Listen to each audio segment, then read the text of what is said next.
छोटे से गांव में रोहन नाम का एक लड़का रहता था। रोहन को कहानियां पढ़ने का बहुत शौक था। एक दिन गांव के पुस्तकालय में उसे एक पुरानी धूल भरी किताब मिली। किताब पर लिखा था, अनमोल ज्ञान का खजाना। उत्सुकता से भरा रोहन किताब लेकर घर आया। उस रात जब सब सो रहे थे, रोहन ने किताब खोलकर पढ़ना शुरू किया। किताब में लिखी कहानियां बहुत ही अद्भुत और रोमांचक थीं, लेकिन हर कहानी के अंत में एक पहेली लिखी थी। पहली कहानी की पहेली थी, सच्चे मित्र की पहचान संकट में होती है। रोहन ने सोचा कि इसका मतलब क्या हो सकता है। अगले दिन वह अपने सबसे अच्छे दोस्त राहुल के पास गया और उसे किताब के बारे में बताया। दोनों ने मिलकर उस पहेली को सुलझाने की कोशिश की।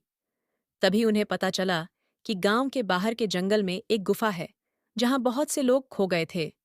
रोहन और राहुल ने निर्णय लिया कि वे उस गुफा में जाकर पहेली का उत्तर खोजेंगे। दोनों दोस्तों ने साहस जुटाया और गुफा में प्रवेश किया।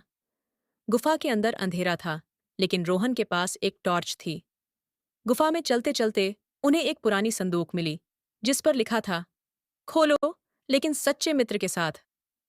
रोहन ने संदूक खोलने की कोशिश की, लेकिन वह नहीं खुली। राहुल ने भी प्रयास किया, पर वह भी असफल रहा। फिर उन्होंने मिलकर संदूक को खोला और अंदर एक और किताब मिली, जिस पर लिखा था, सच्ची मित्रता का महत्व समझो और ज्ञान पाओ। इस अनुभव ने रोहन और राहुल को सिखाया कि सच्चे मित्र वही होते हैं जो संकट के समय एक दूसरे के साथ खड़े रहते हैं। किताब ने उन्हें यह भी सिखाया कि ज्ञान का असली खजाना सच्ची मित्रता और साथ में काम करने में है। इस कहानी से यह शिक्षा मिलती है कि सच्ची मित्रता और सहयोग से ही हम किसी भी कठिनाई का सामना कर सकते हैं और असली ज्ञान प्राप्त कर सकते हैं।